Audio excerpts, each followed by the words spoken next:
Maybe Robert Exel slightly prefaced what our next clip is going to be about, but since Floyd Mayweather will not fight Manny Pacquiao, and Manny Pacquiao is talking nonsense about how he wants to fight Floyd Mayweather, we are going on to far greener pastures, question mark, asterisk on top of that statement. But Manny Pacquiao, as Robert Exel has stated, has simply run out of fighters to fight within the Top Rank Promotions company. The next opponent, who it is widely considered to be, is Timothy Bradley. Now, they last fought in Las Vegas in 2012. It was a controversial decision. We have talked about it ad nauseum on this very medium of TYT Sports.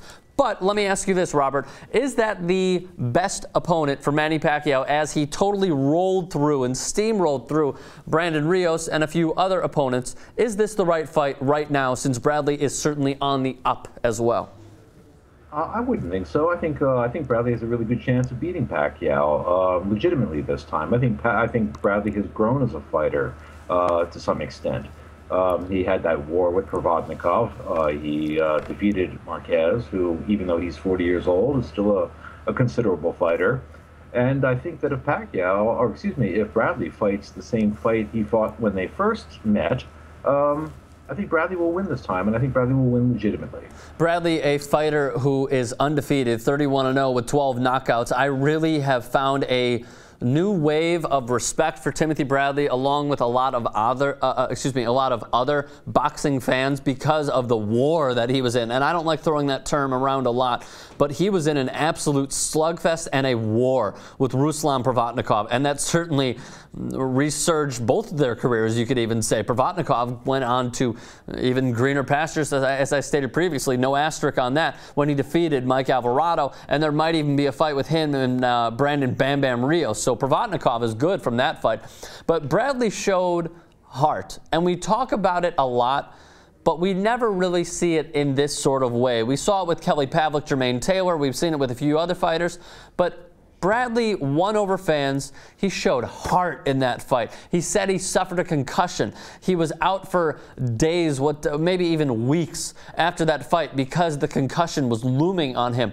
And then, of course, as you stated, he beat Juan Manuel Marquez. Even though he is older, he certainly knocked the hell out of Manny Pacquiao. So with the fans suddenly shifting towards look, the fans are always going to love Manny Pacquiao, and they're certainly going to love Manny Pacquiao from the good cop, bad cop, with Pacquiao being the good and Mayweather being the bad, and the villain, what seems like in boxing, even though a lot of people do have respect for him, because he is certainly going to give you a great payday. But what sort of resurgence have you seen from Timothy Bradley, albeit he is 30 years old, but with those great wins, what resurgence have you seen?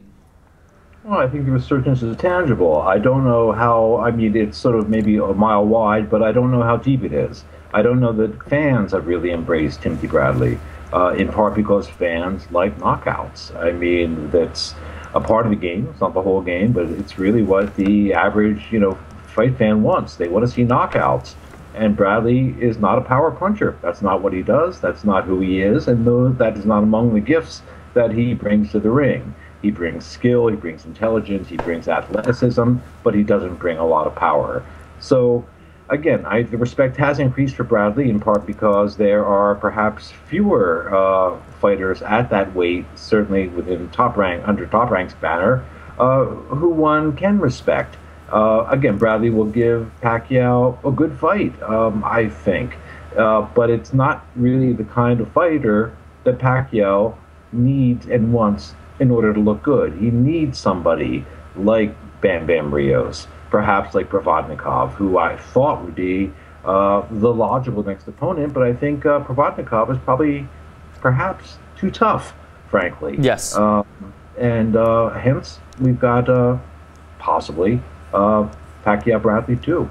Now, I think that this would be a good fight for both fighters, because they have certainly changed within the last time that they fought. Look, Pacquiao, as we all know, he got knocked out cold for about 2 minutes when he fought Juan Manuel Marquez in their fourth fight. Timothy Bradley, as I stated previously, has won over fans like crazy, rightfully so. But going back to one thing you said, you did say that fans like knockouts, and I completely agree with you. Fans do like knockouts, but they also do like competitive fights. And Timothy Bradley has been in 2 competitive fights in his last 2 fights. Granted, he absolutely owned Juan Manuel Marquez in the ring. As you said, a very intelligent and smart fighter is Timothy Bradley. But even in that fight against Provodnikov, that was a slugfest, that was tough, and yet he did not go down. So out of anything, what fans like to see are not only slugfests and knockouts, but they like to see competitive fights. So won't this be an even more, competitive fight from the last time that they fought in 2012? I believe it will be. I mean, if Pacquiao keeps, if the Pacquiao we saw against Rios is the Pacquiao who enters the ring against Bradley, it ought to be a competitive fight. I mean, their first fight was competitive. It wasn't thrilling. It wasn't particularly exciting, and of course the decision was really questionable. But it will be a competitive fight, and I do believe both fighters have a lot of riding on this. I mean, if Bradley were to lose, Bradley's career will continue. Pacquiao has already lost, and of course it hasn't really hurt his career in any sort of substantial way except at the gate, which is perhaps the most important way. As you know, the Rios fight with Pacquiao, I think only got like 500,000 buys, so it was way below expectations. Whether or not the fight with Bradley can exceed those expectations, we have to wait and see.